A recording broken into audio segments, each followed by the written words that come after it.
O te whasisilatu o te amatalia nei tau manga le whono au whai tula whono. Whamalolo on sa il pai o tatu mota. E whatati ese tatu tau manga mo le malolonga.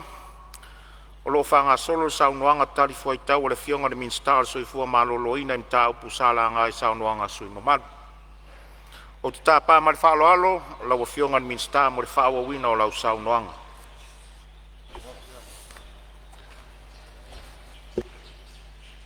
Lau fionga i le whongwhitalai, tainane fo i le malo o le Palemene.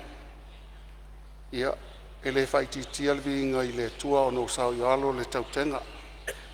Ia wa fo i le whonga tau mawhana te pena ina, le fionga i le whailautusi, ai tainane fo i le mtanga ruenga malu, whailema whaasilinga malosi, ia matapena i a wai o tātou whaivatausi.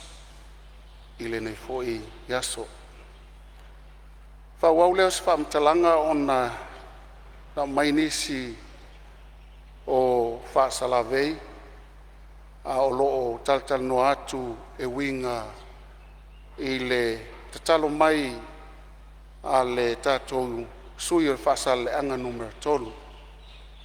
Mai moni au lewa e tanoa e tu maupea tua sivi ia ua fo'i le whaataua ina o lana ia au nanga e le ngata mo le tātou pito nuu le siu o le tui sifo o whaasale anga ia e whapena fo'i na fisosoani atu e tali atu wai fo'i le itu o tane ai o le tūlanga tonu le nā e peona e saunoa iai e tapena pea le tātou whale maitele i sale lulonga le fo'i na fisosoani mai iai tō tai o le maota ia e sa o le lei lava le veape na ia whaongaina o le toaina ia taitutusa le lei lava ma le afe ane ia ai fua lava i le matua o le tangata na te whaongaina ia veape tau ave ia uale ngangana ia so whaisoo.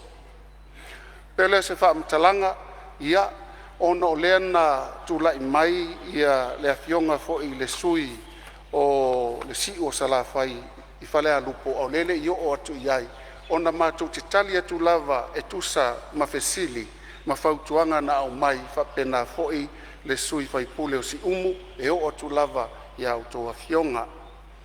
Lau fionga le taitaifono na whamawina le whaatawina o le sosoani na au mai e tusa ai fo'i ma waila au, ma fuala au o na tasi lea fesili ia po o se fautuanga fo ina tu ina mai ele sui o whaasale anga numero tolu.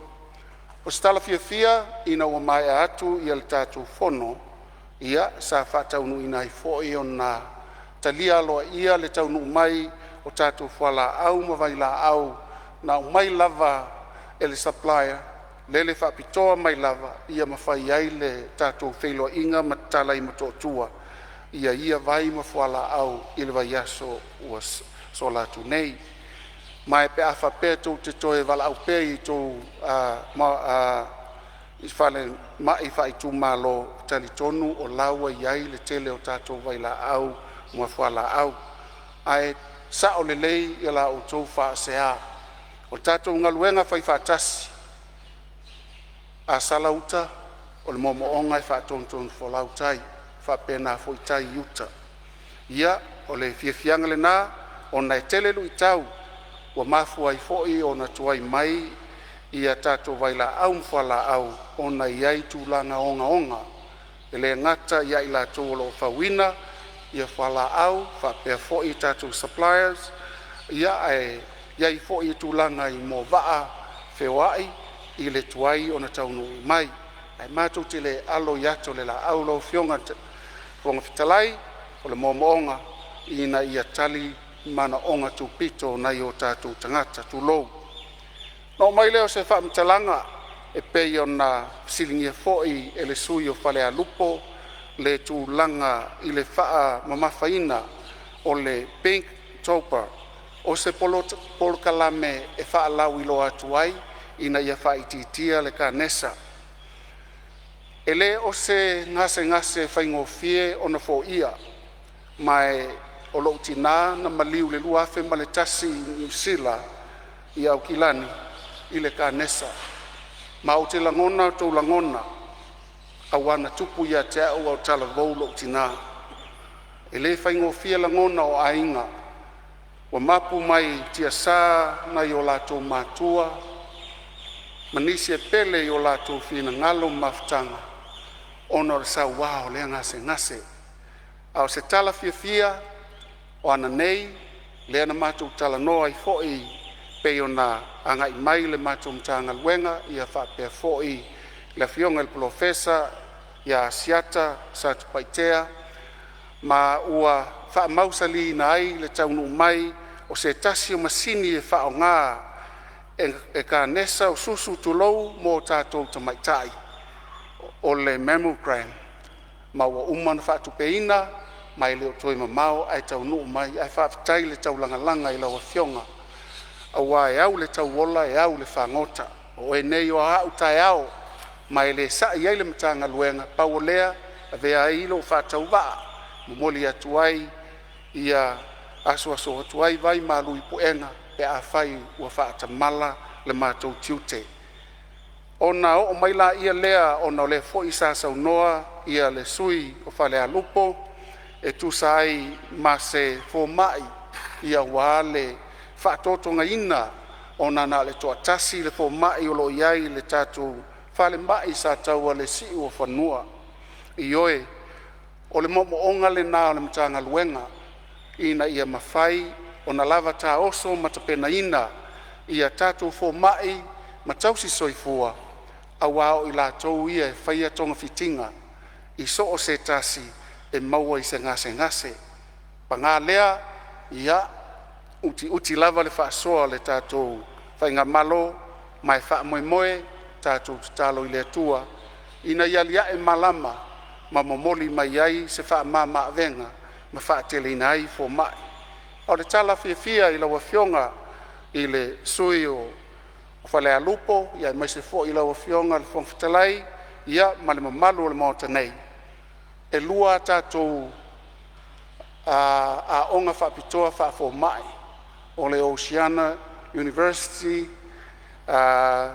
Medical School o UM ia fatasi ai male tatu fale mai wata ua lava le tatu a onga fa fo mai wata ua o le Samoa Medical School o le fianga la ona watele nisi o tama whanau o lo watunu wa o tawina mai o nisi tausanga e i umai ai le taito sfulu lua ia mawhisosoani i le wha moe pe o na iai i tātou le ngata i lea mai tawina o lo iai fo inisi o fo mai watu ina mai o lātou fisosoani malanga mai fafo ina ia tali ina le toatu ngā o lo iai ia le whaititi o tātou fo mai o le aso Barailen te atu nei mo stala fia ia na to ai fanua ia le malanga tele o fo mai Amerika ia mafata nuina le lato au nanga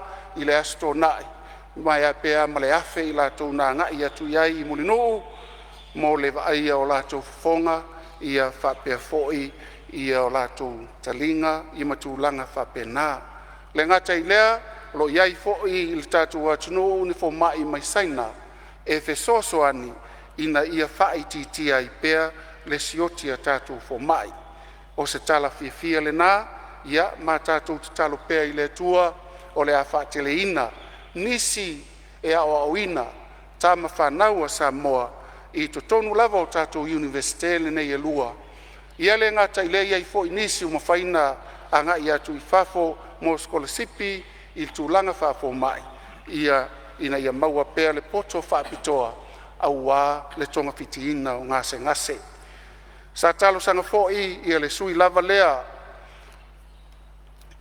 mai le si ua whanua i whale a lupo i le tūlanga o vaila au ia o le nā ua utali atu o se fiafianga o le la ua whaato tonga ina vaila au mwhala au mātou tala noa ma le fo mai i sa paitea ia whapena fo'i ia le tō fo mai tamo tito kamu ia whape fo'i le fo mai i ai sa fotu le tamo Derek ia whape fo'i fo mai tua si ia maulaua tō ai tau nuu o la tō vaila au mwhala au lo whai lava le ngaluenga ai tātou ngā le lue whātasi.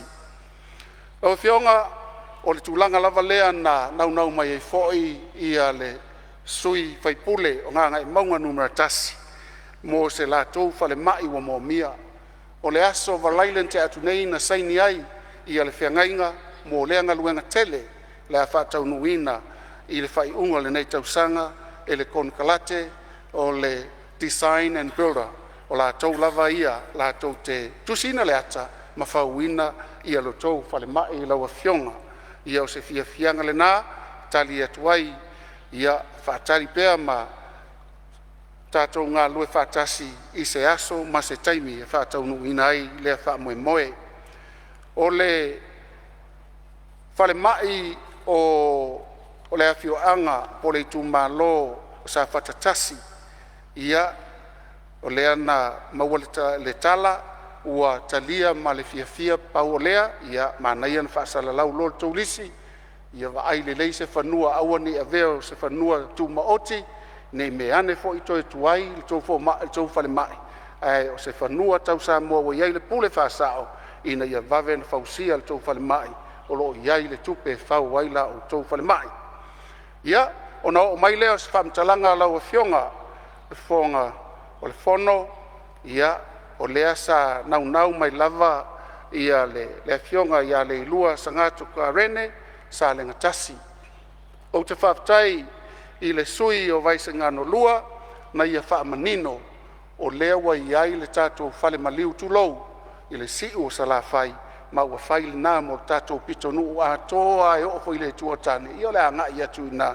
e whai ngō fie ai ma le tau o mai whaasale anga pe o mai fo i upolu nei ia wha malo lava le sa ili ia wala e le ngata e malu ai le tātou i tu malo malu ai fo i le siu o sa la whai ai wha peo na mau ai ia tonga fitinga whai ngō fie ia matulanga tau se leni mau ai fo i ngaluenga le tātou pito nuu o na o mai le i whaasale anga numera tasi tu sa fo i male ia malia whenua al whina ngalo lau whionga re min star so i fo malo o lo ia i whau la vea sa lenga lua tulai mai le sui e sau no whaftai kele mo le fulsanga le whionga le min star di ngai fia longo le to malau lauina o mea sa tangsia wa foi e tu malo ai male fa lo alo lava i lau whionga re min star e fai asi vava ma o sa taua ma sangoni me lea i le fa peo le a fai ai mo le teimi nei pe fai a le fai unga le paia inga ai e fatau nu an mana o ngā sale ngā ma le fa lo alo ia whaftai lau whionga le sui min star le sui o sa lenga lua ia leo whaafonga mai lau whionga i le min star tulai mai lau whionga le min star whau au sau noa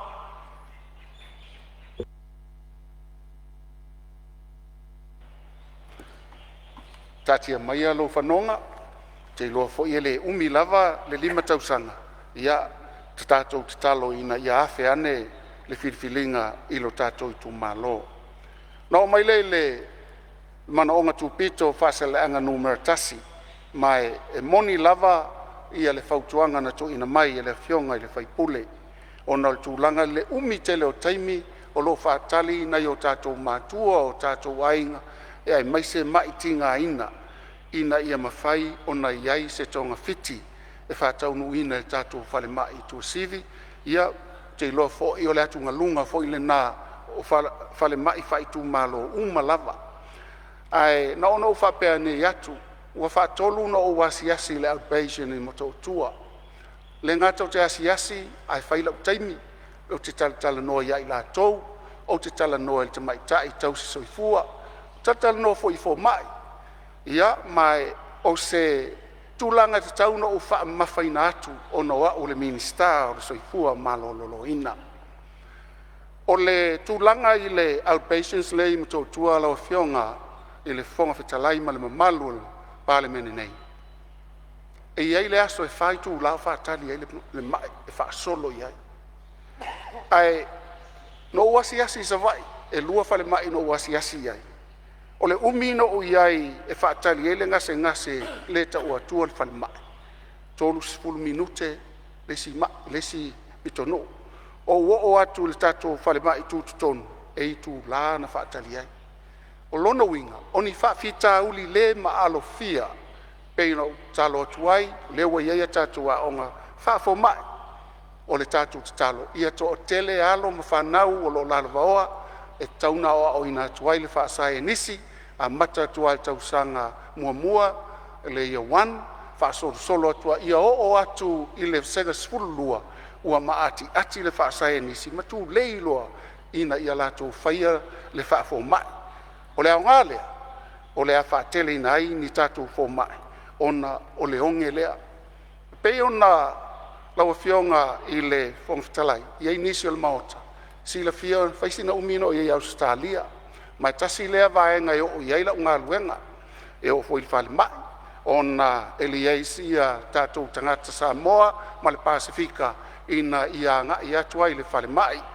Ia, mai atou tangtanga i fo iai in whale mai e luan na maua i fo i lewa noe sosoani iai o le mea lava le tasi lua i tū la, tolu i tū la e whaatali iai o lona winga o se whaafita uli whaale lalolangi. It is a global issue e te tau o na tātou mata i tuina e le na o Samoa, e le na o Salafai, e le na o Matotua a o Talitonu whaapena fo i ntou whaamaunia nisi o whale mai whaituma lo i tutonu i le tātou motu nei. Ona o mai leo se whaamtalanga laua fionga i le whongfitalai i le sili fo i na tu ina mai e le afionga i le sui o vaimaunga numero tolu i le tūlanga lea le whaale tonu o le whale mai i matotua. O le whale mai i matotua no vai atu i ona tustusinga sfulu tolu tausanga le matua PA. O lona winga. E titi tele le matua o le whale mai. E matua i titi. PA wha tusa atu le whale tele ale malo i matangi ala lua. PA wha pēna whauina le iwa suma tasi PA. O lona winga o tolu sfulu tausanga. A o la lava le lei. No o maua le tala i le feasibility study na umai. E wha pēa. Mafuanga mua laua fionga. Ele iai i as a maintenance plan mo lea whale mai. Lua, sa whauina in tangata na malanga mai fafo, i se fesoasoani. Aina iai le nau ta inga, ma umau pe ana iai se project manager a Samoa, e fafo e ina lea vaenga. Ai ui o lea, o te le toe tai tua le tili. O le tali atu ale minister, o le tali fo ilna, ale mtanga luenga laua fionga i vai maunga tolu. I oe, o loo tau so le susu o le whale mai. Ma tau te le alo i ato le la au. Ua sui foi i nisi o ea malulu. Ua le toi whaia i le tatu Central Air. A laua whaile split air e whaingofie o na tali i mana ongo le atunu. Le ngata i lea as a valley ties. Ia e leo tele le pa o mai o ties i lo tangata le tau manuo mai, o le pa o ia. A lo whaianga luenga, a le tātou mtanga luenga. Lefto a lima nai vai aso, o whaatolu na aru mātou asi singa i tonu o le tātou whale mai i mtotua. Ta watu i tūlanga nā lau a fionga, aisea, o le naunau ta inga, o na pei o na whai atu, e au le tau ola au le whangota. O au fo i tupu ai o lo ua inga, tupu fo i a tātou uma. Mai le te taulan tātou whaatamala ai, sa o le lei, ia laua fionga le sui mamalu o vai maunga tolu e tatau o na whaia se fuafuanga whaatope tope i lea whale mai ono o whapea atu lea au mai alo tau whaatua tuanga o le a ngā lulua iai le tātou whainga malo ma le wha moe moe e leo toi mamao ai whau sesi tātou whale mai fau ai tu mau pēle whale mai le la tātou ngā lulua whaatasi se awala ina ia whaatau nuu ai lava ia mitinga tala whea ngai le lei mo se fiafianga na o atu se tasi o ampasa mamatana no ile tolu vai aso taluai ma ua la tou i o eina la tou te toi fauina se fale mai tasi la po atele i to tonu o sale longa ia fa tasi ma se tasi o se fale mai matuale le tele i to tonu o le tatou motu nei ia ma o lo fai ai le fuafuanga le malo i se no fuanga tala whenga i leila o fionga i le fonga fetalai. No mai lea i se fesile tūlanga i poe ai se awa wha i titi ai tupe o le output sfumantasi. Lau fionga le whangawhetalai, e le o whaititia tupe ina.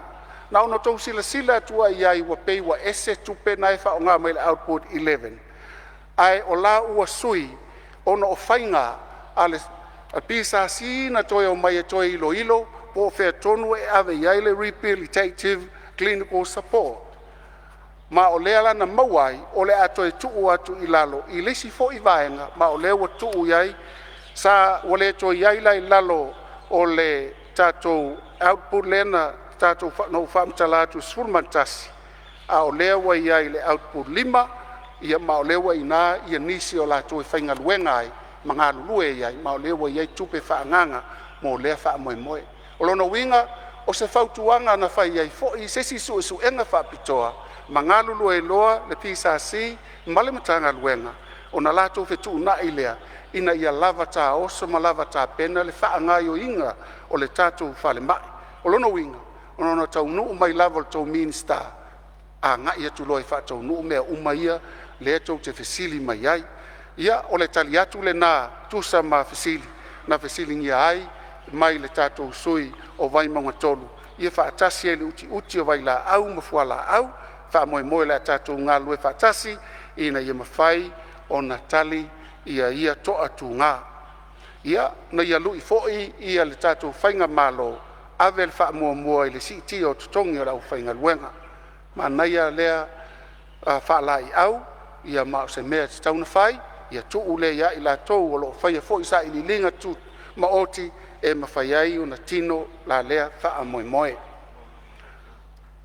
Na fesili e le sui mai si umu, ia whaafitai o na leana e fesili, au lea ufta o mai ia lau fesili, ia lea la avatu stali matanga o fie mo lau a fionga le whaipule. O lau taurusanga, wa uma o na asia, e le fionga le minister, o le soifua malo loina ua a ngai atu. Ma o lea lava iai ia lau taurusanga, e peifo ina tu ina mai e le fionga i le whaipule na iai, ia ma o lea ua e toe tatao ina mai, i wha maa lor tui, ma naia tele ia itu a inga sui ia whaipule, e le nofo, e su e masa ili a wala e whaingofi ai, o na manuia le tu malo, ma e tōlo pūlou, tu sa ai malau tarusanga, ta tia maila i o lo fina ngalo, talo ane i le atua ia vave na whatino. O maila ia lea i le whasal anga numera lua, ave le wha mua le soifua malo lo ino le atunu, whaafetai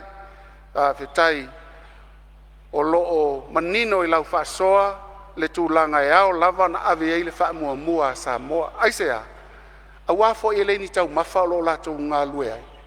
E leini ta vale tūlou, o le tangata, a ngase a le leina tonga fitinga i maliu, o le ola, o le mea lofa mai le tua, o te au e tusa malou fina ngalo. A mai alo tau au, a vatu lo 5. Tanga lue whaatasi, ina ia tini le wha moe, a wā le matanga luenga o le soifua maloloina. O te tau tino atu, i le 5 tau sanga le nei o lo tātou ngālu lue ai, e le mala ese le nai tū. O Samoa, o le i oi mata o so o se whaipule, ma o teletonu e ave iei le wha mua le Palemene. E ta tau o na tātou ngā lulue ia manuia le soifua malolo ina o Samoa. Aisea, a manuia le soifua malolo ina o Samoa, o na manuia le olona tamao ainga. A manuia le tamao ainga o Samoa, o na fetu leni mai leo so se tasi i mao e mata i tuina, pe o ani tātou whainga whaavai, ua mafu ai na mao popo lo tātou watunu. Ma o te ioe tusa malau whautuanga, ma o lewa te umalu i to tonu o le tātou le tonu fuafuanga whai ale mtanga luenga. Ia, o na lewa umana tali atu foi le afionga i whaipule sa mtaung whalalatai na ona uasu atu vai ma lui puenga. A maia lo whanonga ta ngā lulue whaatasi ina ia lata mai se aso e whaatino ai la tātou ngā luenga whai whaatasi. Ta talo i le tua, maua pele malosi ina ia whaatau nuina lo tātou wha moe i se aso vave. Laua fionga a le whonga whatalai, ia e lē mawhaino utua I lalo le whautuanga na o mai e vaisi ngano numera tasi. Ia ai whaafetai o lea na tali lava iai ia si ona uso fo I o vaisi ngano numera lua ina I mawhai o na whao ngā ina le whale maliu o lau whausia I tutonu o sa taua e le aise mamao na ona whaafale vea I atu I mai whelata ia ua malie fo iai ia le afionga I le whaipule o vaisi ngano numera tasi. Ia o te iloa lau fionga I le fono e ese le manai o le luina o mai e le whaipule o vaisi ngano lua. Ina ia iai se waalele e whaingo fiena o mai e tatu ngase mai sa vai. Ina ia lavea ina ili soifua e mafua ona e nau fo'i le afionga I le whaipule. Aua ne iai se tasi o lona I tūmalo e whano I le ala ona o le ai o se fo mai e lata atu iai. Tōlo pūlou a mea o saona. Pau o lea e iai vaenga ave ei le tatu wha mua a tele tupe wha tau le helikopter se mea le leitele le na e le ngata fo I salafai I le si o salafai ai wha pena fo I alipata wha pena fo I le hatu sa mua uma ai mai se ia tatu motu manono ma apolima o le au nanga te tau na fai tatu te talo e le o toi mamao ai tau lau o le wha moe awa o I lātou o a fionga I whaipule ia e mai maunia o lau o iai lātou miti tu mamao e le na o na tala noa a iai tino o lātou upu ia ma tātou ngā lue whatasi a whai o se mea manuia ai le si o whanua e manuia I fōi le mata whanua ma e manuia I fōi ia le tātou ai nei whaaftai atu I lau a fionga ia le fōi na e mo mai ni vai la au mwha la au ia le nā tauna e wala au I lau fō mai ta mo tito ia pe o taunu watu mwha la au ia no mai leo se whaamtalanga whaaftai fōi leana mai le whautuanga mai le sui o ana a lofi numera lua I le tūlanga o le whaatotonga ina o le whale mai I whale olo. Lau fionga le whongwhetalai. A iei sesi whale mai e tatau o na matua whaatele tasi le whale mai. Aisea, whale mai le na whau e Amerika. Ma o se whale te le ngata I le te le fo ilo na lau whanua. Mai whaafetai wa e langalanga ina. Pau o lea, tātou te ngālu lue whaatasi. Mo le whaatino ina o ia fuafuanga. O so se mea lava le lei, e te taun tātou au whaatasi iai, e le tauna iai se whaipule e whaasala e se ai. E tau fwoi tātou so e ni tupe e whaatino ai, ai se a, whai mai le mau ana numera lua, le whaipule ana numera lua. E lata au mai sa vai waa, e tau mai ina, au mai a ana, e tau mai iai, whapena fwoi na lata atu iai. Ia nei e tua masanga, ia ma ana amata, ia se ia o tu lava le meo iai le whale mai. Wha mauina ia lau tālo sanga. Ina I mawhaina ilo toa masilisila iai, I le whainga malo, ina I mawhaina whaatino ina. Wha malo le moe mana tunatu. O mai leo se whaamtalanga lau fionga I le whonga whetalai. I le fisili a le fionga I le sui taitai o le itua ngai. Tuasa o lele lava ia lau whaasoa. Ai o te whaafetai, o lea sa tali manino o le afionga I le taitai fono, o le komiti wha Palemene, o le atou le na ilo ina, o le tupe, ia matali atua I le ese esenga o output, au mai lesi output, ona fesuia inga na nau mai ai le PSC, e whaingo fie ai, ia ngā luenga whaatino I le aso, ma le aso, o lona winga, e le o iai se tupe o ave sea I au nanga. Ai na o le ese o le ingoa lo whaatino ai. Ai o lo manino I le tala, e tusa ai malea fesili na tu ina mai, e le afionga I le sui mamalu. Lau fionga I le whongwhetalai, ia, o na o maila ia I le pepa muli o le tilo atu iai, ia, I le tūlanga lea o le, I le masini le whaafenga luenga, ia awa ia le whaale leo o nanga, le CT scan. O lea ua mautinoa ia le tūlanga o ia o nanga.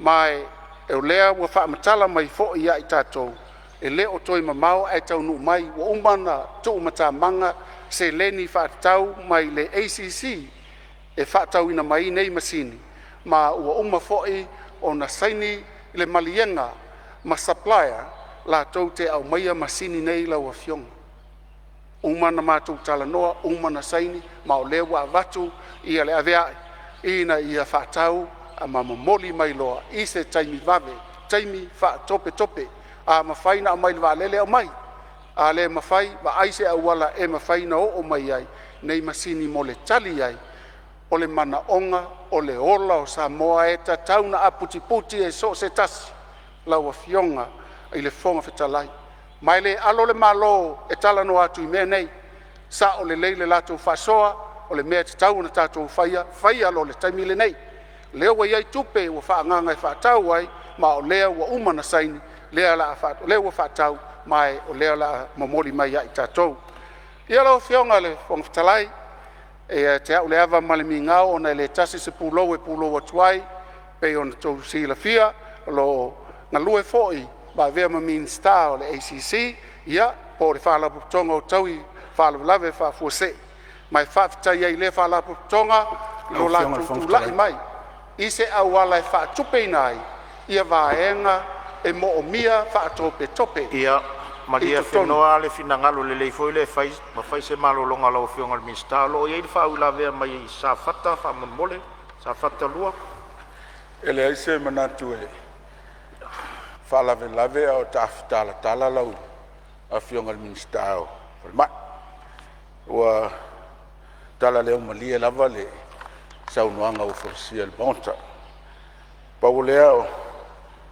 o na leo ta ua le falmai o sa fatas falo alfo le fio mai le fionga te mai tai pule pe tain fa pe tau su es fanua o rally le lua fe maliva sa pasia le fio o le nei falmai a o ve foi a uma fai pule na vai tau pe tau lo tu la yatu a fai tau su es fanua io ma ngaluanga fai to lua ma le fionga te mai tai pe pule o tau tiltilo a ile tulanga o le anga tutuso o tu malo I falma o ne tula lata ia le mele il falma ine safata I sa vai ale fai falma I fo ile fanga I tau fai ngofia ina nga I mai le tule o safata mo a le wotangi sia si au ia mantou safata lua o loo faulala I ai hotels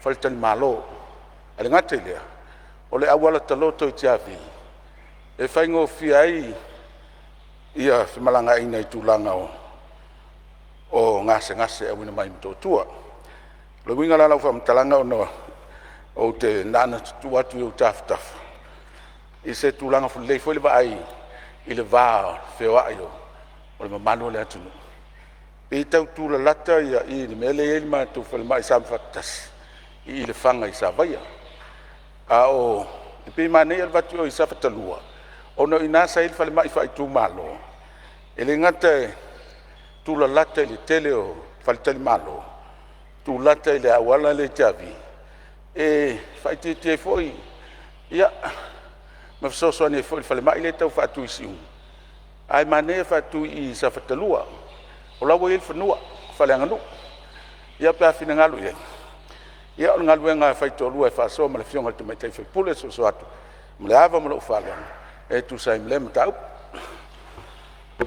malo faftai ia sa no melo fionga de minsta o fionga con trai o te faftai atu ile a fionga foi le sui malu tu sai foi male so ani mai ile mato foi matanga luenga ia Maria whenoa le finangalo lau fionga le minsta lo I wha ula vea whasale le anga toru ma le whaaloa se tūlai mai le sui whasale le anga toru hua taringa fia longo le mongo sla fai matanga o fio saunanga le fionga le minsta na si wanga le titia le wha mole lau fionga langa le sa fea le launga nei tu malo tulanga foi le tatu fale le ta pena I tau mawhai tonu le tatu o tanga ngasi to sivi te wangalo I lau fionga ki rosi ngā te mai mea na o mānea matongo whia mea oma.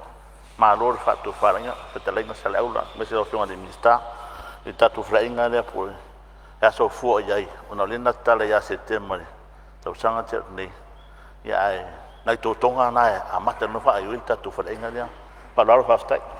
Ma lo whamanatu lau whionga i le suis fono, ia, o lo iai fwedisi whawila vea whale atu tolu, ia, o se sai lau kase lau me whionga whionga. malewa noa, whamalo le whionga i minsta, ngata ko whiel wharau nongo, si vanga lea na ka whieri, tau talanga, hau te lenga. Ona leo, whalonongo atu i lau saunonga. I masini wa mai, ma meo oka mai, man mau mea, tō ngata tu whale mai o ai waila au, ia ma meo mammogram, fau e iwa mai, malo. Ale, Ia, o te vairu peina saunoa nga whale atu tolu, e tu sai o wha maunga e te le i saunoa nga ili mtanga luenga leo soifua maloloina. Pea tu sai malofina ngalo. Ia, lau whio hoi lenga o latu rea ulau te lenga hule. Ia, e le ai, e tasi ale taimi e wha mau matoe, o le taimi atu atoe le avanoa tū te saunoa, fo ilele i le tūlanga o telo le tātou packet, o le tātou taritu, o le tūlanga ala vanai, tu atu iai, ne te tala atu fo, ia ua avea ma mea la alua ia saunoanga wha atala le tupi, wha malulu atu le sui lafo atu le wha mai amal saunoanga le stau, soifua maloloina. Whaatai, tai lau whionga i le sei whongwhitalai. Malia whenoa, o le atu ala vanoa, o le atu avanoa atu ala whongwhitalai. Ia sei tu atu la vanoa le sui o whalata im samtau. Tai lau whionga le whongwhitalai. Mori atu le ngang whawhtai tele le whionga minsta. Pawasi maenga lai titi lea sa ta ua i lau launga o mo meo whare ui, whare le ta ua. Ia ona tasi lea whawhita uli e le ngata i le whare mai. Ia o mai tau ina e o whai tātou whare ui no whanga whai tele. Ia o te tonu whai a inga ma manu. Te le i o whawhita uli, le sa ta talo atu ai. Ia pesi le sila mtanga luenga whese po kalame, ngā rurua i ma komite atina. Awa alo moni mawina e le atunu a atoa. Pau nei o le atunu e no nofo tangata, mo moe tangata i leo leo ina o tātou whare ui i public places. Ai matua whaare tonu atu langa oro iai. So i foi a wala mai wha mai, ia siri pui pui ai lo tong fitia. O wha manatu atu le i lau a whionga minsta. Ia manu ia tele a lau tūlai mai, whawhitai. Lau whionga i le. Ia, o lo tūlai mai la whionga sui pāni. Ia sei tūlai mai la wala o whionga sui pāni. Malia la wala o whionga minsta sei. Tu atu la wanoa sui pāni. Nau se susonia i le whionga i le minsta. Ia ono tali el malo e alai. Fina ngalo o sui fai pule. Ta ua fina ngalo o mo sui fai pule. O ilanto lava o moli to wha. Aia, a se tātou atunu. O le me le sasa o no le. Me fia o le whale mai ni pāsia le lua whamaleiva. Ia, ua whaisi umi. Tau whionga e fitu tau sanga e hape fia na. Ono whale au ngā ina i o nā tūlanga. Ala se to si sila ila whionga ile. Na vanga pauale me aso so sawhata tasi, sawhata lua, sawhata tasi whatse la, ma whalatai. Ia, ua le lava whoma. Ia tupu whilo si vanga, ia me se awala e sota iai. Ia ma vai e supply ai. Pe le winga leo le tāpenanga forward malo. Tātou planning. No nau te lenga. Lenga e alenga te i whale mai, o awala, o le tise, ma sua vai e service ai. Ia, o na pe tulanga le na, alea tatia mai. O le lao i e whato whala inga ele. Ale, me se fo ile tulanga o le. Ia, len sau no ele sui ma malu mai. I whala taim sam tau. Ia, te mana tua so ia langa, le se fo ile me whato whala inga le, ka peneta. Ia, so ia sa o whale mai o isia no whanga mana ia le matango fie ma le lei. E ta i talu ana sui le whainga whawai o le a watu i tua le whamai. E misalo na tit fiel tūlanga konkalate. Lato ngā luenga tulou i lato e la tautua i konkalate. Ia, a me se awa e umalon sen konkalate. A le monitoring la le o tu o te lau whainga luenga I tua I kongalate va aia I latu kongalate. Ia sea o mai se ri pula kongalate va aia latu au whainga luenga. O lo tatia mai ale monitu. Ia, I le au whainga luenga al malo. I whapena o lisi lea tilo le whainga whawae lea. Ina ia mawhai ai ona sitia. Ia le tūlanga o tauto ai aua ilo. Tilo le le ai. Ia, ina ia manuia le tātou o nanga, ma le ngang whālalu. Maro whaftai sa ono lau whionga sui Palemene. Ia masalo le ua maua mai lau whionga le minsta le vaenga lea sa to e whaaria li whina ngalo le whionga o le sui whaipule o sa mtau mwhale la tai. Ona sa la tūle sa unuanga le ngangana lau tele. I le na olona I tūmalo ia a o tātou watunu watoa. Ui o lea. Ia la whatu lau whionga le minsta. O lo ma watu le whawila vea mai sa whatarua. La e mole atu lau whaftai tele lau whionga sui Palemene. Wai mau tonu maale anganga. Ona tilo foi lele. I sa vai ale u fal mai fo. Anga mai fal sela. Anga I mtautu ia sal mumum sa nap. Mlei tu o safata lu o safata momua. Ai manea o safata lu se tulang. Anga mai si anga I manto. Fai ti tiele wo le tunga lunga le. Faftai tele o maliela o falongolongo. Fa manga la fiona sui Palemene fa aftai. Ia malo sa no le atu le no le whionga minsta fa mai a mai ai lau sa noanga. O whionga le fong vetalai pe mo se va no fa mon. Ia o le mai tau watu le foi e le faula vea mai I le vai maunga tolu. Ia se sa no. Lo whionga le fong vetalai e mai se foi le pa I o le Palemene. Le ai le o se fa ila vea ona e onisi I tu e ono tangi sa ia le mato I tu malo. Ia fa leo inga le nganga whaftai. E ele vai ngai tau al whaftai e mo te tau iai. Whaftai lo whionga le minsta. Leo mai tau ina maratotoa. O leo wawhea e lo finangalo nisi o vaenga sa ta ua le mātou talsanga. Ia le mātou te talo. Ia lo whangia le atua. Fua ina malosi la lei la whionga le minsta. Ia mātou tapua ia lo iau whaiva manaia. Ne e mawhai ona tini ma tau malau e peono tātou iai. Mo le manuia o tātou atu no malanga wharoal. Se tua le no whaftai sa no se tua le no lau whionga sui Palemene. E mai tau atu le sau noanga sui mamalu lau whionga whaftalai. O le whaftai. Ai le se whasa opus whamalama. E pelo wingana na on whamanatu nei sui whaipule. I le tu e whaia whaonga te tonu se whawhitai I matanga ruenga pia mai alau sau noanga whalau ai tele. Nā si te talo. Ili whatonua, malangang whalor. Ia, malo whaftai. E pei voi ona fsosoni atu no fo le telo taimi. O le vaenga le na toi la ngā le sau noa ngā le suilo le vai manga. Tusa lea ma le vaenga sa sau noa ia noa malua. Mo le output fo le whapeo whaiti tia le vaenga sfuma le tasi. Alau sau noa manino le whionga I le minsta. O le utoi tu ma ipe split mai I le output lona 5. O le vaenga le au na wha manino tūlanga le ai wha malo sau noa tu atu lewa no lau whionga le minsta wha sau noa mai nisi vaenga o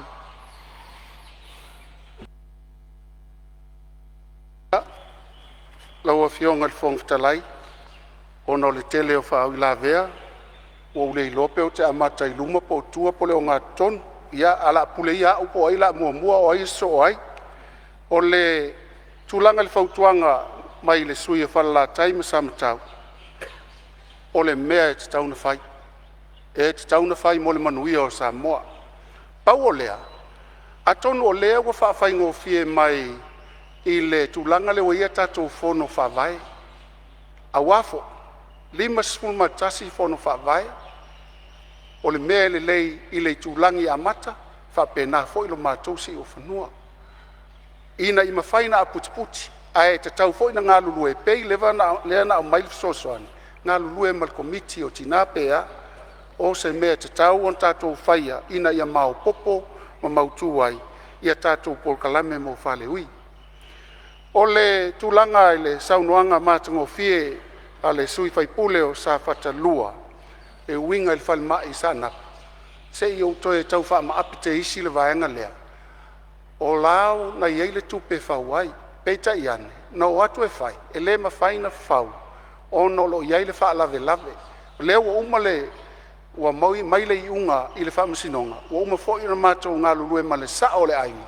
o leo le afau le tatou falemai ai peita iane e faatali e tatau ona faasalalau le ono masina tatou ona sa'i toi titi lava uma le ono masina i ona fau lo lea o le tatou falemai i sa fatatasi i totonu o le afioaga o sanapu alu tulaga i le falemai o le faga ma falese'ela le tala lea laavatu lauafioga le fogafetalai o le tala e tatau una ina ai so o se finagalo o se sui faipule naunau e fai sona falemai o le falemai lea na fai lava i a'ao o le afioaga ma le itumalo o le faga ma falese'ela matagofia ia fuafuaga tauave e lē tau faatali mai se'i ole mai lauafioga le fogafetalai se'i sasa'a le fafao i tonu o le palemene maua lea o le tasi ona ave le stupe fai ai le ai na latou silafia le manaʻoga tupito e tali ai le ola o latou tagata tulou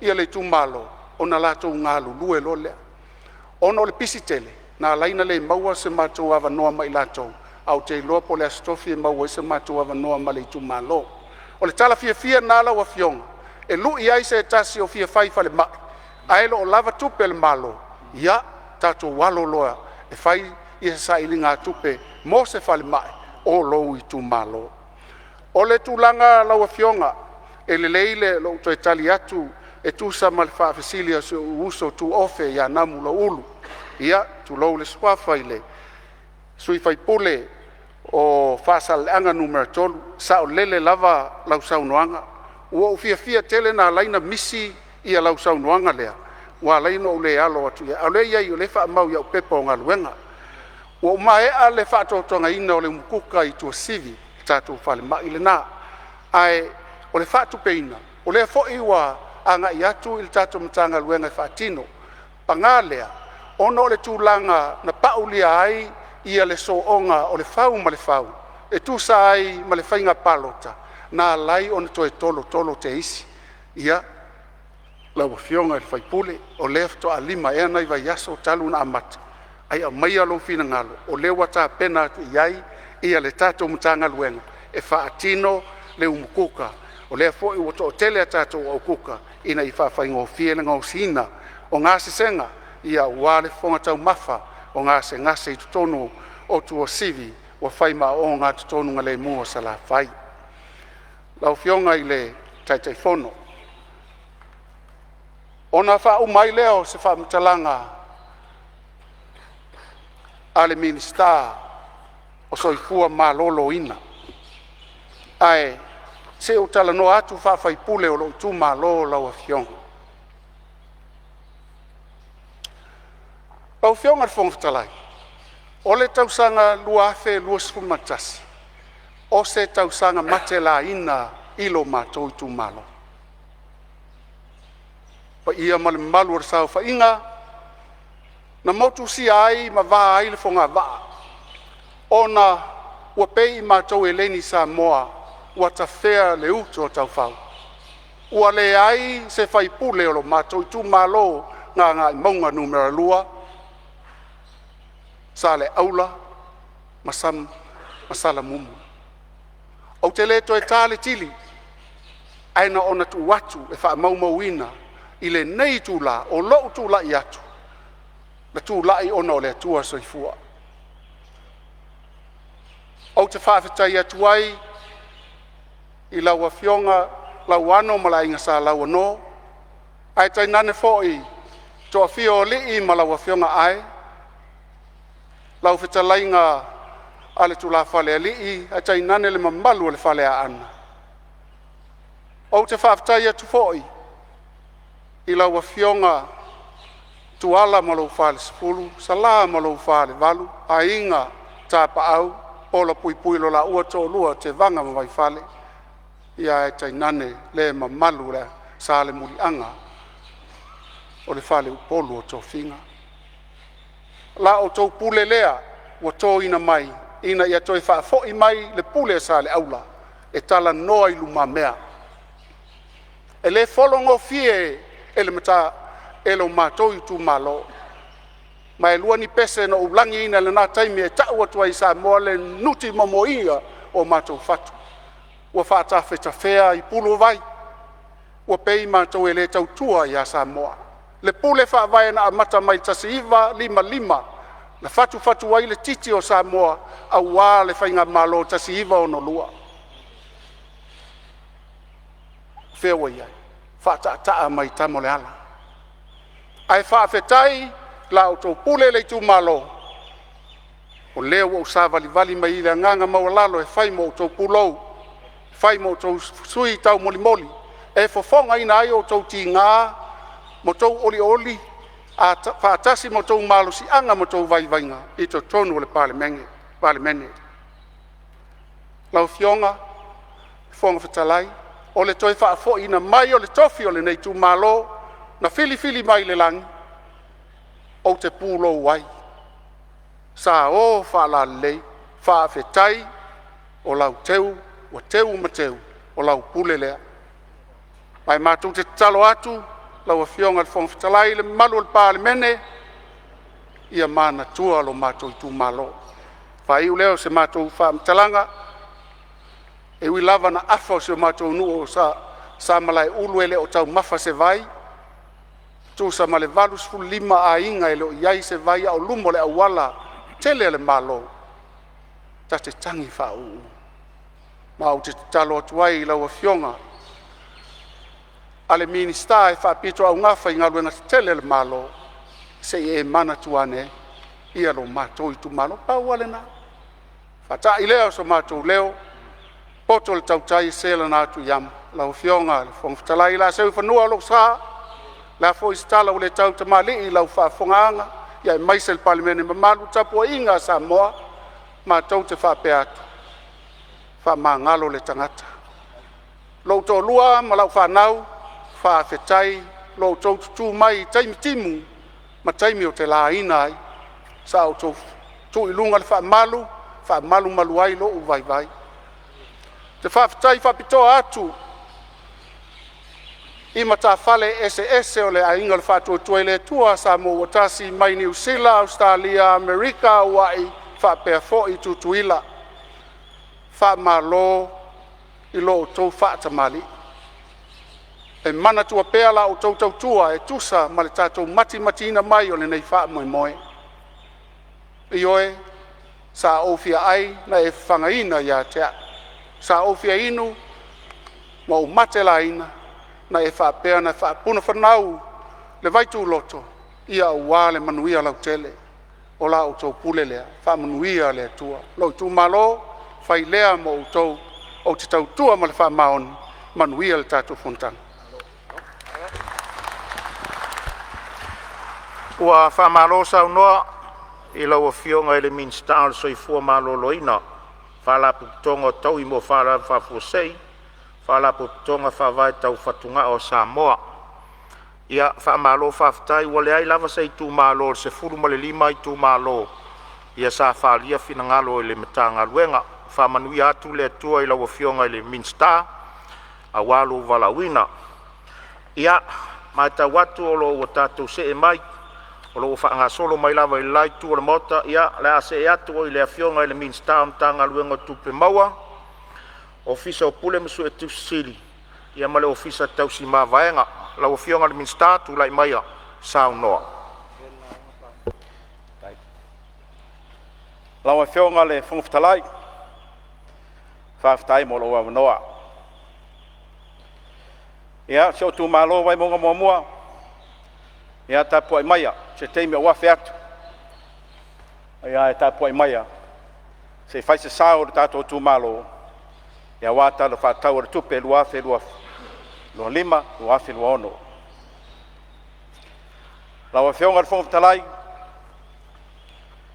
lau anga ngai i e whamanu atu ia Iova. Wā mewa i ati o i e whamanu atu lo suafu paia. O e se alua ele maunga Iova. O ai se tu mau lona nanga pai. Lona no whanga paia. Nā o le wai ai 5 mama, ma le loto mama, e le tau tala wha ole, e manuia mea umana te whaia. Lawa whionga le whongwhitalai, o te tūla i atu me le nganga whaaloalo, ma le ava ma le minga o tele o te soli tuina le paia o tupu mai a wale mo te fono Samoa lau whionga le whongatalai tali tonu lau au mana la langa le fwe mua ma whaalele langi wale alofo lo tātou atua whaatai lau ma te tole ni o le tuaoi o wale tātou wātau puia ma lo tātou matai sili le langi whaamalo whaatai e mo muana o pai atu tamasar tala lelei whaatai au tau ngalwenga mamana whaalele malu lea whioanga ma lea whioanga o Samoa o walawa se manui o Samoa i ona tangata nei mātai au whaamalo te talo whaamalo le tau awe tiute mamana le atua Lawa whionga whongawhitalai e mo mua no whatulu atu Samoa i o mua whatitoto mo papa le tūloto o te whatulu atu mai sawa le tai sama o le tui manua te paia le tai ulaula o nā whanua na tauilo ai malo Samoa whatulu atu mo te whono Samoa sa i le tō whā o le whautautanga lo loto a wale manui o Samoa mo tangata. Wa whamai e tala tautonga ai tala tofi Samoa. Whātulu watu Samoa. Rau whiongor whakatalai o te whātulu watu le whio lau whionga le amamalo le malo o Samoa. Whapea lau masiofo. Whātulu atu foi le whio sui o Fonotofia ai mese o atou masiofo. Whātulu atu foi le whio lau whionga li Palemene o Samoa. Lau whionga le lauli al mali atoa polata i wau fosi Smith. Hewi tato le whatasi le tino ai tali tonu o lau pui au lofo le atua a walo toi se ai. Whatalo whātum whatulu atu e whio lua whionga sui Palemene lau whionga toi lupe ma lau whionga mulipola ma alo whaafitai whatulu atu foi le whio minista kapeneta whapea minista lango whatulu atu foi le whio lau whionga taitai o le tuangai whapea le sui taitai ai meise le maave ese o sui a whaipule pe ona tofi mai i le whainga palota o mai atu nei. O te whatalo whātu i lau sunga le whailautus. Whapere sui whailautus o mau te whono Samoa. Whatalo whātu, whatalo watu i la whio lau whionga le whamasino sili. Whapere sunga le presidente o le whamasinonga Samoa. Ai mai si o lima tamai tai whamasino o le whamasinonga alu tātou malo o Samoa. Whātalo whātu i whaurulunga mtanga luenga. Ai mai si whaaputonga tūma oti a Samoa. Whamalo whaafitai. Whamalo i tiuti tau awe o lo tau o lolongi ai. La ina matimu inai a walawa se manui o Samoa. O paia nā, a wā tama mō lātou ainga mō lātou tama. Lusonga tu mō mapule tu au mā lātaua, ainga tai ma le wao fonti. O paia sausaunga tāna Samoa, o wā tama whātui ma le tōtō o le whaleula. Wā taua itu ma tau tangata, paia ia wā wa umana aisa, ma tūtu ma tāmanga, o wā Samoa wa umana tofi.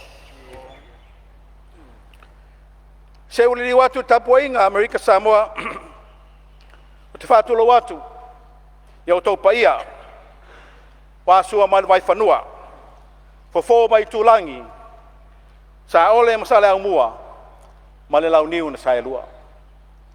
Whātulo watu la whionga kovana sili whio le lutena kovana whio foi le presidente o Mota senate a fio le fonga fitalai mo te lua. Ai mai se mamalu fai ngā malo atu tuila mamanua. Sa moai, o e sirianga o mea uma, o e au fo i o pe au, e toa iai le au, e a lao le wasa, nai le asu i sui. Sa moa te whaftai atu i lao tō whiriwhilinga, wa mai ar whainga pālota, whaftai wa tusi au, a wāre waenga whātukotua le atua sa moa tasi.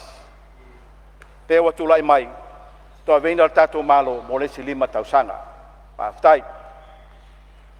Lau whionga whongwhitalai, se uri li watu i so tu malo, whainga tā puainga, wai maunga mua. O te mua no whatala whatu le pai o tamasa, tala lelei. Sungai whawhengai ngai whawhale le malu, o wale pai o le tu malo wai maunga mua. Whamalo whaftai, whamalo la tō te talo, le ao maripo, o wāse manuia no mātou tu malo. Papai atu si onu i laulii, i mao tō fusi, whio lau whionga sa whapito lau whionga le niu, o le sao alii o le vai maunga. E whio fwoi o walo i a mapsua ma whamatu. E whio lau whionga le matua i a tani ulu. A whio fwoi lau whionga le whalulunga i a tui alii. Whapea lenga pai i a salvalasi. A se whatutanga i a tui sa mau. Whapea fwoi i a tui whia o le whioanga. Sau nuu o le tongo, pai e lau tea le malaya whau nā tangi. A whio lau whionga i a tu leo pupu ma tu leo pupu.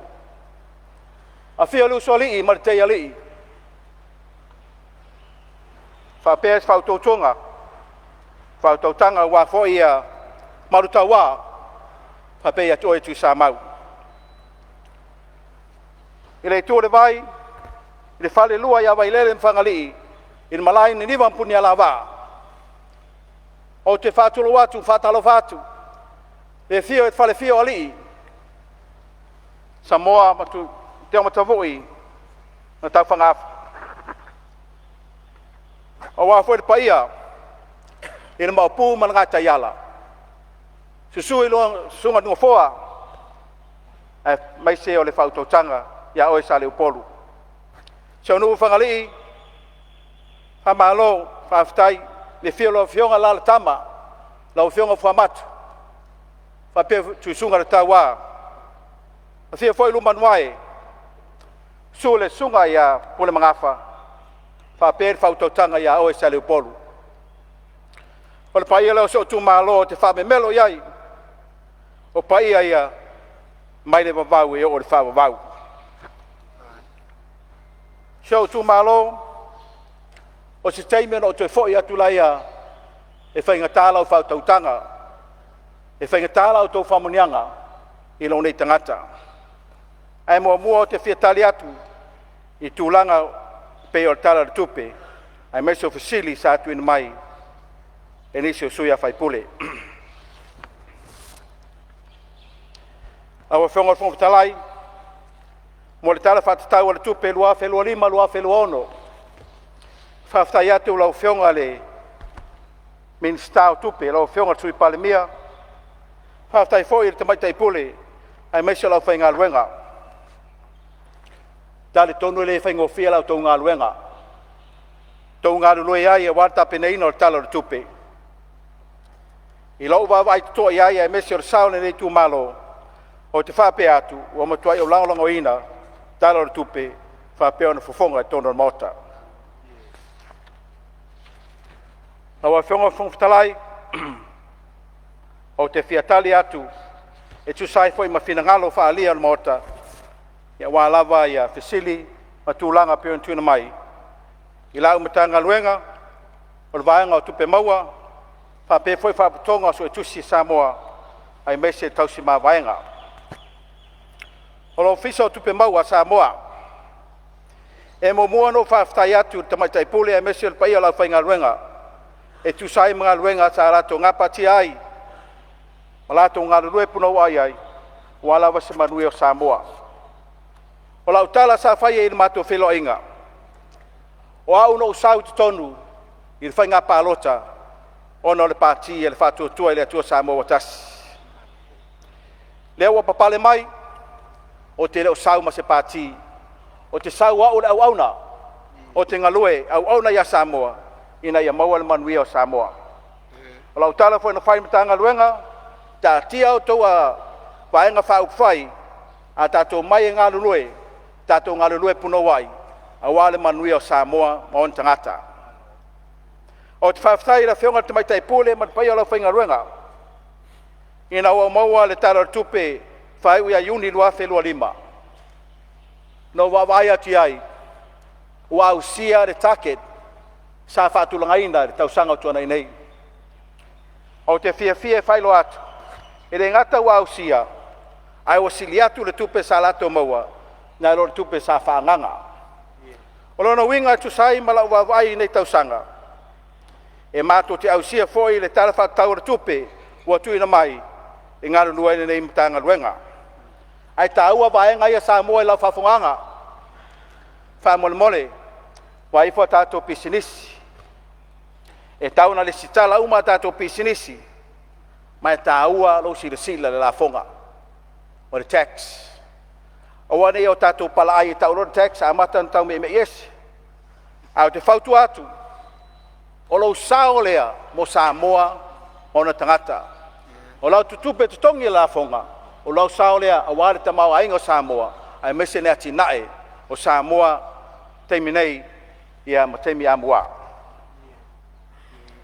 O ni vaenga nei e patino tu Simon Fafsidi sa tuina mai. O vaenga mua lai sene o fono whawai. Sa fsilingia niso sui mamalu. Ia la sene ina o fono whawai. Mai sao lelei, o whionga fofutalai. O lo sai lai sene ina tato o fono whawai. Ile official la fonga. I lalo le vaenga tau le cooperative society. Rona winga, o la tau e tau corporations. E ui e leo ni la tau e vaia mo tau polofiti po tupe maua. Tupe fasili. Ai o le stala, o no lo iea la tau la fonga lo tutongi lau whainga luenga. Rona winga, o lo lai sene a tato fono whawai, i lalo lo official la fonga. Rona lua fasili sa tuina mai, o vaenga na restricted business. Po vaenga foi e ia puipuinga na o tangata Samoa mi whaina whai alato business. O lo mato ngā lue whātasi ma lo ofisa o le MCO la tau ia o lo aia vaenga ia. E lo ofisa o la fonga e ngā lue whātasi ina i sa ili vaenga ia. Mo le sila fia e le ma whaina tu se lai sende business ma le mtanga luenga o la ofisa o la fonga pea whapea e le oe se Samoa moni tulanga puna iai tu la fono wa umona pasia. Na winga lo puipuia lava tu nato lai sende iai lato ele oni Samoa. Ia le nganga le marwhaloalo wa mai tau atu o tau fefe le sui malu tulanga o lo einisi o lato ele oni Samoa e u whai ainga tu e tato tangata Samoa ia tau malili ono tu la fono lava e tau on tato ustaia e mai lo finangalo leo mo watu lo finangalo se sila iai mtanga luenga ngā lue whaatasi ma le MCO teu le lei vaenga ina ia malu puipuia Samoa ai mesi o ana pisinesi. Tulanga o sili lona tolu sa tuina mai, tulanga o la fonga. La fonga i o loa lo awina mai fafo. Ina ise fisosoani tu sai ma tato pisinesi loto i fale. Ina mwhai pe iaini la fonga tu saunoa po ni la fonga sisitia lato rates. Ia tatia mai lo finangalo. O lea lau titilo le matanga luenga ina ia titilo ia i vaenga o tu la fono ia mese lava o rates o tato la fonga ina ia se wha maa venga ia wao tato tangata. Ia, o le vaenga na o ofisa o tupe maua e tu sai ma whawhesili pe o tuna mai sunga i malu o sui a whaipole. O le vaenga lo na lua, o le vaenga leo so tusi Samoa. Mua foi no wha leo le ngā whaftai i le sunga so te sili ia mese o le au whainga luenga i tūlanga i le whainga o whiaringa luenga whaso tusi wa mātou te iloa le lei a mātou atu mātou te whainga luenga whaso tusi telo kampani ma whala popotonga pe o ina sia mātou pe mātou tangata leanga o tangata sue ala mea moni lava sa moa ma lau whawhongaanga o le tāua ngā luenga whaso tusi e iloa ai le lei o le lima ina ma le whaso soaina o tupe le ngato tupe maua au tupe whaalu whaftai atu le sunga li so te sili e mesel pai o lau whainga luenga o leo maua o tātou li poti o whala popotonga atu i maoti mese Aso ia o leo up to date ma lato li poti Lau fionga o fono. Ia, sei on sai malava le foi le lau fionga ministar. Kai lava, ia, amaru lu atu le fionga le ministar, ia leo te loa o leo whakasila, unga malangalang whatau pou. Leng le te o misi nei vaianga tau, ia lau fionga sa au la unga i le waste tax levy. Ia malok fia mama lama lau fionga. Ona o lea ua tu ese matanga luenga ia o le tiute ma tupe mau. Po fea kongu vaenga o le a ngafa ma le tiute. A fea tonu vaenga la, pala koe fo ili me kuai. A o a fo i tu la fono, po o mon koe whakulanga ku la fongo. Ia e, fa fo e la matanga luenga lea. Mar ku la fongo le fa fo i le official tiute. Ona o leo fo linga mai ua. Leo sa ngoa le feo ngai le. Miska ma la vea mai ai kiuke o mea ai ma kiuke o mea ia. Ia sa irika whapea a ulo ka kongoa le iai. O mea ia le kiuke a le tanga luenga o tute. Ia leo pe ua sa ngoa mai la vea mai sa ngoa ngale feo ngali miska. A whair ku langa le lau iai. Ia le lau fima mnamba po istu la fono o suya. Nona lua. Ia po ai kongo ia wale levi lea the waste tax lea. Pe au e la mkanga luenga. Pe ao le mkanga luenga si sio manga a viva feong fai ia malfala lau Ia, tu le mero fionga minister fa wau sa no. ia lau feonga le Fonotalai ia whaftai mo le whafsili sunga sui mamalu ia pe ona siningia vaenga ia na tuina mai por vanga mo mola vai ia o vaenga o tupe maua o mera wa tau la fonga patino la vai Rwaenga o tiute, o la toi lo tutongi ai la fonga fo ia a ngai sa o la vai o loa mai fafo tulanga fa pena le fo sili tulanga le levis o vaenga o matou le la au ina vaenga o levis a le tatia mai se tilo e langa le fo mato mai ia I vaenga tu la fono ia ona ta pena le ia tu le vaenga pe ona fa sili sui malu ia Ona o mai la ia I le tato mtanga luenga por whaptonga so tusi an malo. Ia, e toa wha ia sui sa lato fisili I le vaenga le forensic audit. Ia, mo le sitfia lau fionga a mese le Palemene. E le involve ia tato ofisa so tusi. Ale malo I le vaenga le forensic audit. O le vaenga lea sa tu ina mai lava le patawhaioi a le official tupe a ngai I le company so tusi o le PTO ni Usilam Samoa mo le whatino ino le ngā ruenga. Ia, lona winga, e le se mato direct involvement e tu sai marso ngā tusi. Pekta iane, e lewa mato talanoa ma le official so tusi. E se lato li poti tu na mai, e fo sa lato finangalo, e fia whailoa mai e tu sai ma le li poti le forensic audit, ia wa fo si fia e malo le Palemene. O le fisili lona lua, ia sa tu na mai le whafisili inisio sui mamalu, ia wale li poti wha Palemene, le poti o sui ngatusi. Ia pea na tu inatu le temi o whano, wa up to take tuma tato li poti o whala popotonga, ai mesi o SOEs, ia ai o li poti le fi tu na mai lo fisa o whamaunga o li poti whasui tusi al Palemene, Wa mai le tausanga luafe le ripoti la so tolu fula yuni luafe lua tolu ia ngata le ripoti sa tu inatu le tato Palemene il tausanga luafe lua fa ia November O le ali poti sa atu inatu i le palemene sumra fitu ia petai ane tonu ele yo ia fa solonga ale wato atu inatu tato palemene sumra valu i lo ilo for tato li poti lea sila fia tu mai fori li poti a tato so tusi li poti lea e iva li poti sa atu mai ma sa atu inatu i le palemene sumra fitu petai ane ele manino pe wa talnoina le palemene malu ia le li poti ma lea wato e tuna mai le palemene sfuma valu e tu sai ma li poti e iva o lea ua fautuaina le sunga fonfatalai i le ofisa so tusi ina ia faalu tato li poti ono i lunga le website a li poti luafe ma tolu luafe lua tolu luafe lua fa ma luafe lua lima e poti na le latu ina mai i le palemene sfuma valu ia no fatale le masau famtalanga ia o lewa tapena mai le tatou lipoti fauina i tausaga faatupe fauina ia iuni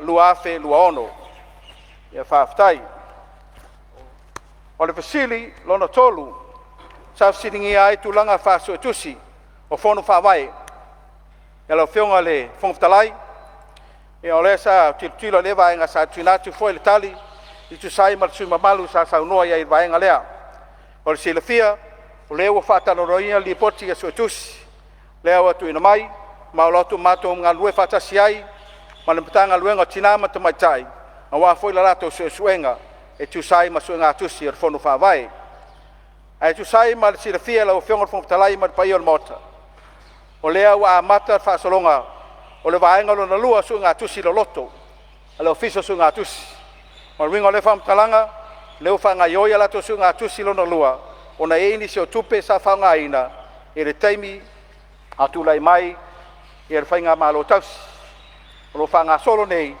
ia o lē le faamuamua e talosia ia uma atu le faiuga nei tausaga ua tapena mai le tatou lipoti auā lenei suega atusi ia mo le sinifia le maota mamalu ia ma le fauga le matou lipoti e suega atusi tusai ma fono faavae ua mai tauina e manaʻomia ona silasila totoʻa ua lava le tāua vaega o faasologa ma le faasoasoaina o tupe e foliga mai o loo fua tatou tupe faalu i le tupe o loo tatia ae laua mai le tuʻalalo a le ofisa o sotusi e manaia e iloilo lelei manaʻoga o le tumālo ona fua lo iai o le tupe faasoasoa so it's a demand driven operation ona manaʻomia e le ofisa sotusi e ona i fautuaga na atuina atu e tusai ma tatou suega atusi e mulimuli faamolemole e tāua le vaega lea auā foi le faafoga mai sa moa e mese o tatou aufaigaluega lo ia tatou internal auditors o latou i o loo galulue ma tagaluega o loo galulue faalapopotoga faamoemole a tatou internal auditors e tāua la outou galuega e tatau ona iloilo lelei faasoasoa lelei tupe ina ia aua na iai se faituau aua na iai se vaega e afia ai le faasoasoaina o tupe aia galulue lelei ina i manino faasoasoaina o tupe mo le silafia o lea foi ua tuuina mai le lipoti a ofisa sotusi tusai ma lato pre-audit po o tupe ia faaalo le mālō ia ua lava le faasoasoaina lelei o tupe ae tatou internal auditors tauna tatou galulue faatasi ma le tatou ofisa sotusili ia ua lava le malupuipuia ia mese faasoasoaina lelei o tupe a lo tatou mālō o afu ia o le mālō e tauna tatou fuafua lelei ina ia faasoasoa lelei i lalo o tulafono ia vaega na lau feoga le fogafetalai tusai ma faafesili sa atuina mai ia ua lava le tagaluega po le faapitoga ia o tupe o ia o le suega atusi ia maria fenoa lau fioga le minista lelei foi le se faisina au malologa latu atu i le sui au lavea faasaleleaga tolu tulaʻi mai la se me fia faafetai leo fioga mo loo manoa mo le faafetaitele leo fioga le minista mo saunoga matagofi se me fia faamamalama po se me fia ia faasaolo laga lea sa o talanoa lauga nei tumālo le tulaga leo le forensic audit lea sa o talanoa te pawarfisi sa to atu le nei tumālo le vaiga mālo pe o mai aona faatino o le tanoa mai o le independent sa foi al PDO lea ia le o lagaga na pa wale anga sa whaafsili pe o whaatino, o mai anu whaatino, o ani au ngā o iai. Ia tu mai lumat Palemene langa tasi tesi ma 5 miliona tu pere na roe tatu malo. I whaatino inga ngā luenga lea. Awala ni tautuanga mai iai. Ia mai tu tatu lafu aso ia au ngā mole anga i luma. Wafu ni whare tono iai. Ia au ngā mole whausino tatu wa. Pio le ngangana le sa whaafsili atu ai. Ere whaafsili atu po ai tono tanga luenga roe iai. O siri sa tu na tu lo tele. Awale tu malo ka tele fiong futale. Ia, o le whaftai sui, ia, tu lewa no lo fiong le minsta sa no mai ai tu sa o le whau la vea whasale lang tu. Whaftai mo le lau whionga le whongwhitalai, i whaftai fwoi sui mamalu. Ia le ai, ele na lo whionga na saunoa e le forensic audit, sa saunoa fwoi nisi o sui mamalu. Wa utali whala utele atu, e tu sai ma whafsile atou a whionga, ai atou whina ngano mali lie. Pe ono tuina atu, o le li poti, wa taunu mai, wa mai alsu ngā tusi. O le teimi nei, o lo ngā lua e tato committee, le steering committee, e ilo le li poti. Ia amaia, tuina atu le tato Palemene. Ia wā fwoi le ilo ina, ma le talanoa ina, o le ali poti. Ia ua le pole la sunga sui mamalu, wa mai alsu ngā tusi, o le teimi nei, o lo iai lana process, o le whātala talanoa ina. Ia wā lava le sila fia mamalu o le kapeneta, ia ona tuina mai le, i le tato a Palemene, ia wā fwoi le sila fia, o le taununga o le asu ngā tusi, ma whalo lava. Ia, malia whenua lava lau o fionga le minsta lo i eile tutula i mai le fionga le minsta o tupe, tula i mai le fionga le minsta o tupe. Whaftai le fionga le whongwhitalai, le so soani fo i le o le sanga le fionga le minsta, o si fia o le mta o pule o tato forensic audit ia, o le tapena tua i minsta o tupe, ia mo le whaamalam lamanga fo i o le tele ofisili tu ina mai, ma le whaaloalo. Malo whaftai, so mai lau fionga le minsta o tupe, ia leo fonga maua tato mota. Fionga le whongwhitalai, whamon mole. Ia o lo iai fo le whau la vea palauli lua, ia tula i mai la fionga le sui e sauno. Tei lau fionga le whongwhitalai mo le awa noa, sa dei lau si ngai. Whala vela vina le saunoanga le fionga le minsta, se i sa ausi fo tūlanga le saunoanga e nau sina mai ngarai titia le e fia whamanino ma fia whamalam lama, mai an e usa o whamau maunga le tātou mauta e meisi o le whafonga le tātou watunu. Ona le manino au o whala le saunoanga le fionga le minsta le tūlanga fo isa whesiri ai. Pe o leo te tau popole i le whaipoipo atu o tamaita i sa moa i foreigners i ema whai episi nisi le i whamarulu atu o le anganga mau o lunga. This is a very serious issue. Te mili nei, and it's becoming a concern. Le ala na sa avatu ele tu alalo ma le tau le mau. Ile aso sa avatu iso mātou vai-vainga. Ia ile si ta to ai fo. Ia ile ima mau atu sa o tātou tau sirisira ma tātou va-vai ai. Wa ia ile si nono ngā tupe fo ile nupi whau toi tāo fi mai ia ile si foreigner la halu. A o tāo finga sa tāo fi mai ile on to olua sa mo tu lou vai ane le mota. E pe ona ia ngangana le sa tau avatu ai. Mai se o le tūlanga fo ile le whawhainga o fie ona whaia la tō business. Ia ai o loo va ia tātou loko se mai se o tātou tangata anu. O la nganga maulunga o tātou le mauta le nei mai se o taitai o le atunu. Ia nei te i o tātou matau le lau amanu. Ia ai ngalo ai le whaamuli o atu mo tae au ma le lumanai ma le nganga i tumu whaaloala. Ma lo whaftai sau noe le sui, ia e sa o leo te mai taua sa sau noe le sui le tūlanga fo le lo o so tanga ina ua i whawhai poiponga. Ia ai le whaatino ino business. Ela fatu ela o fionga le minsta te sau noe le atoa mo le anoa le vaenga le. Whaftai lau whionga le whongwhitalai, ia, awa le pole sui mamalu, lea wau ti tilo ia i mtanga luenga, e tu sai ma finangalo on whaalia mai, a mesi fo le vaenga le peona e tāua. Lau whionga le whongwhitalai, o le vaenga mulimuli o lau portfolio, po le vaenga o tun mai lau tulanga wha minista, o le vaenga le ofisa o tausi ma vaenga. Sa noa stasio sui mamalu, ia, po o whaalu lawa le tātou tausi ma vaenga, po o lea me o tupuai, ia o te whailo atu, awal popole, o lo ngai oi lawa le tātou ofisa lea, po o le whaaputonga o tausi ma vaenga, ia, paula o whautuanga, te loa fia, sila fia nisi o vaenga, po na tāua, e lawa fionga, ia lo o whaatatari me lawa le tātou ofisa, a tone lei lea e, o whai e ona talatala noa i vaenga, a lo le lei vaenga uma la ofisa, o lo le lei lato wa vaia, Malia whenua lava lau o fionga le minsta, a o whaawau pēr le forsanga matanga. Sei tuatua le avano le sui o Fale atas. Fionga le fonfutalai. Ola se meo fina ngalo i po se me te fifa malama pe te fasa. Sa no nga matango fie le fionga minsta. Ia nei foi se nga fa pe so vale nga luenga le ufainga luenga. Awal me sa fe toila ngona. O malu puipuia ia tulanga o le public trust. Tulanga le lon vaenga foi le lore. Fa foi no este tosi. Tu poteu fa ma vaenga ma wili. Ai fai o saunga le mu, pe o mena le tau pole ai. O saunga le mu, ai fai o la sila ai ma a fia nei. Il vaenga le au su tu sili. Ia ona ma nei foi le, ai fa tailo fionga le, mista. Ia le o ma watu fina ngalo ano o fale atatas, ia ona o le sa fa mawina i mata upolo o a fia ilona. Siona inga ia e tuatuele avano lo fingal mista. Fa tailo fionga fonfutalai ia sui malu ia awal popole.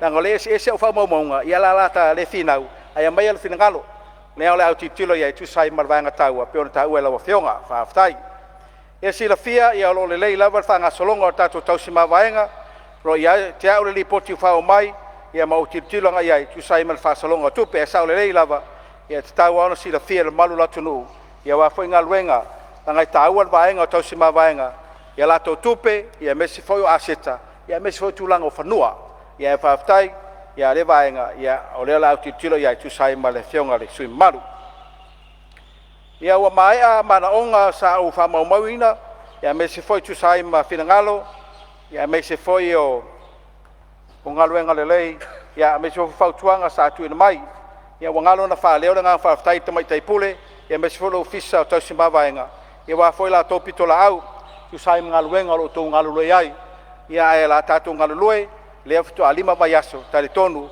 o la tatu tal no pea mga lue pea ina ia sai ili avanoa wase manuia Samoa maona tangata na fionga fonfutalai ia ona o te foi atula ia wa foi sau fa tai la tu malo ai le watu fa tai tunatu na ia mana onga ia fa mole fionga fonfutalai ia so tu malo e mato mana onga ia fa ia fale watu o moa ia mato awala fata sa fata nu ile se furu tau sanga taluai i lauli mas foi le tongo ma vai lele me foi fangali sina tala atu fa mole mana bir so swani o fionga le ile minsta ngalwenga tele ia mana mia se to sila ifo e ile si awala na si wai o mato ia faina lava o le to ia nga wale to se ta na le pefu la wa fa ina ia inga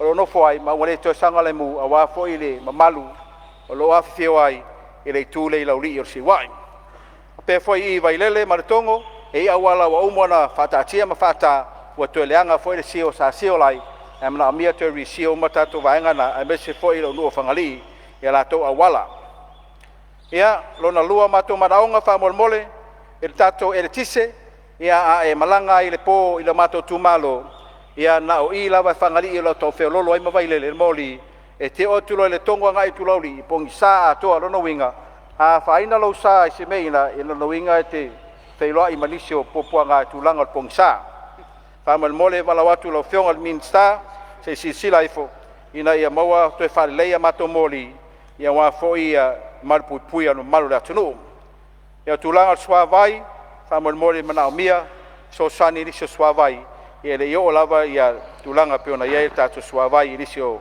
o malo la tunu e ia tatu talingalu fa fa ia tu le malo tu sai mal talingalu sa fa foina ia matonu I lauli le tongo vai lele ia mfangali peita yane ele iau mato talingalu sa fa tanu I lauli sa sangatu lo fiongal minsta se sila ifo ina ia fa aule tatu ngalwenga le ia me se foi vai lele wa faina ia na mato ngata I fale o wa mata na sosola ese ainga o na wa mata na ai atu I ngata I fale ia wa foi le sami ia tulanga fa pena ia va nga muli o mato tal sanga fa mole sunga le minsta o talonga ia silafia to tele tatu man Samoa le fitu tam fa na o le tu malo sa tumtumbo terminal en San Pini ia tatu au fitu Samoa ia fa mole le ngata talonga la kapi le lei stamata alo talonga volipolo me se foto Samoa mal basketbolo talo atu fionga ia mana mia se mato sports park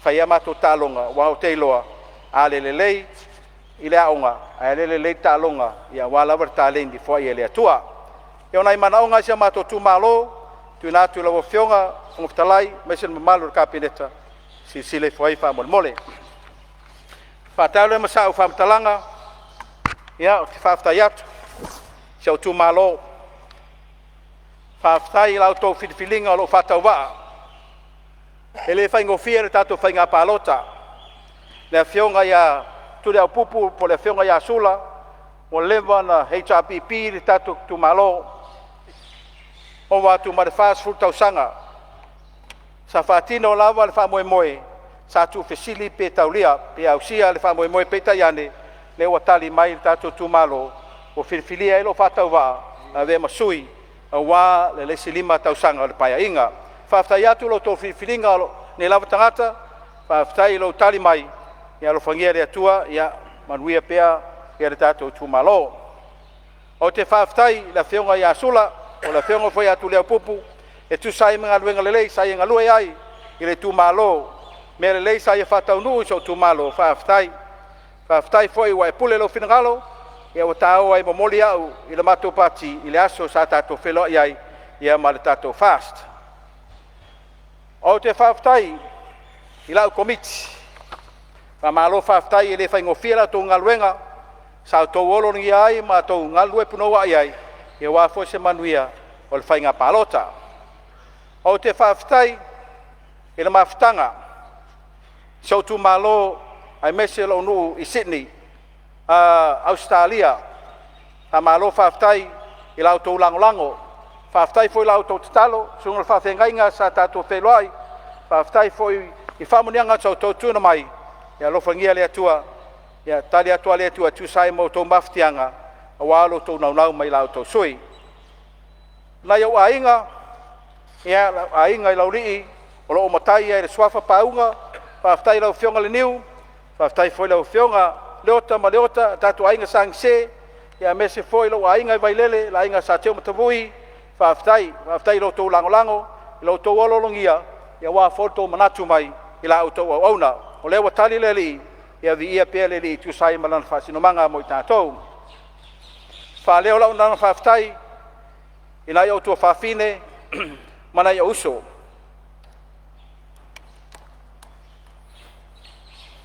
faftai la auto ngaruenga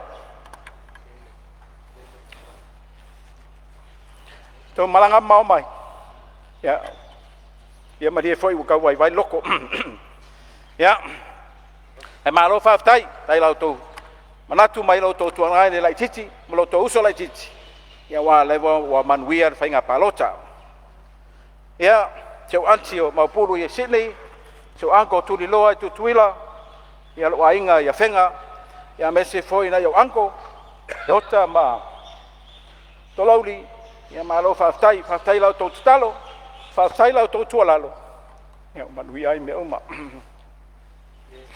o fengo fontalai ye fa maluat ye vai la loto la ona ina wo so ainga faftai so to lua fa pele se yuri sesna ye faftai tai lon sai ele fengo fiel nga luenga e te mi sa ta musu ai ye faftai sai fa tua lava e tua la mai se fa nau i wino to light e faftai lo to lang mai ya lo ai lo tu malo ya mole atu nga faftai lo to pulelea ya manuia ta to tam fainga ya no faiatu lo tu lai mai ile wa ustangata wa si au wa te au na wa manuia Samoa ai mesion tangata fa pe for manuia tu malo faftai atu ta to poloketi miliona wa tele famnianga lo tu malo wa yai fale aonga o la to ho ma le tele o meu matu monoa wina ona nei poloketi o le miliona fa tai tele lava molo avanoa lo fangia lo fionga le sunga fontalai e me solo fionga sui fontalai e me se pai o mota fa tai foi ta poinga malo so tu malo ia soifua ma ia manuia fa tai malo faftai fa malo lo fionga min start fo lo mamlama fa malo su Tu sai fo le fa pula ina o nisi vaenga na o yei sau noanga le maota, fa fitai ta pena fa fine to anga, fa manuia le atua le vala wina ala wafionga, ia walta usion tanga luenga. Ia, wa tatou se e mai le fionga il minsta, tanga luenga si o manga, puna ofa natura, pulenga tine imu, fa avlav tutupu fa fuosei. Ia mal ofisa o le fono awao fai tu la fono, tu la mai ala wafionga le tamaita i minsta, manuia le sau noanga.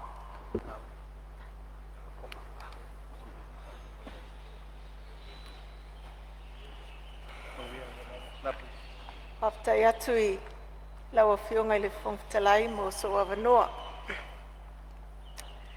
E whaasanga e o mata I maunga, e o mai ai lo soani. O lo soani e mai ai o valea. O le na whaia le langi a toa ma langi.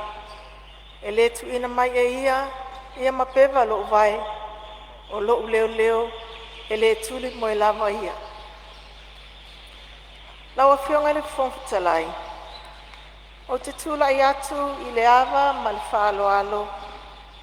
E whaaleo, te sao nei usunga whongo, e winga I le tala whaatau le tupe, o loo pia nei mauta. Hai le ila aloa se whamtalanga. O le au le toe whaloina, le awhaloloa, pe o te toe taltalaina le fue lave I o pa ia Samoa. Lango le fue taltalangata o Samoa lava ia o le atunu ua uma o na tofi. E tala tautonga ai tal tofi si o tatou atunu o Samoa. O le melea o le anu atu ia whaatinga o tausala o pa ia o mamalu o le ale o awhea I se whamtalanga. Wa upa ia lava mai vavau, e o le whavavau, e lenga whatau li maina, se tala ale au na whatau waa. Wa o lele wa mai o na sausau no iai nisi, o le maota nei.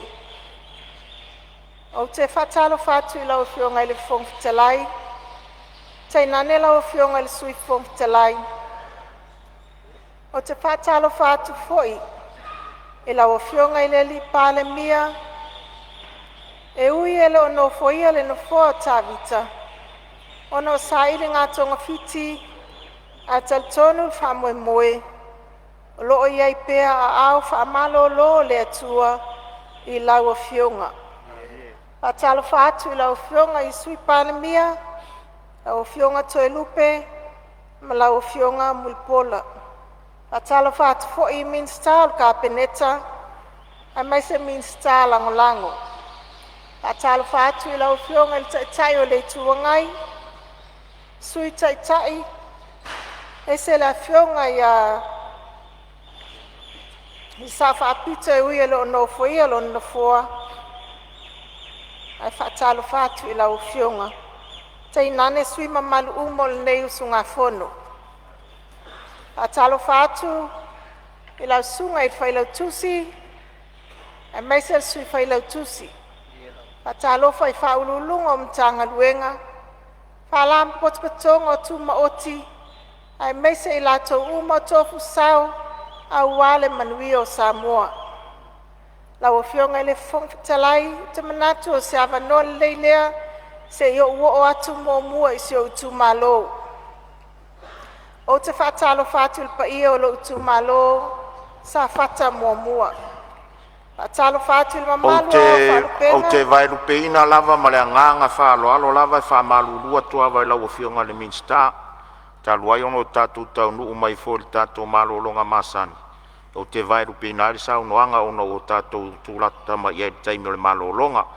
Le a maua le avanoa to e whaawai lau sa unoanga mata watu o lera e pai o le tu malo, ia tonu tala whea ngai fo I lea. Le a whatatia ese tau manga le whono au whai tūla whono mo lana malo longa 15 minuti.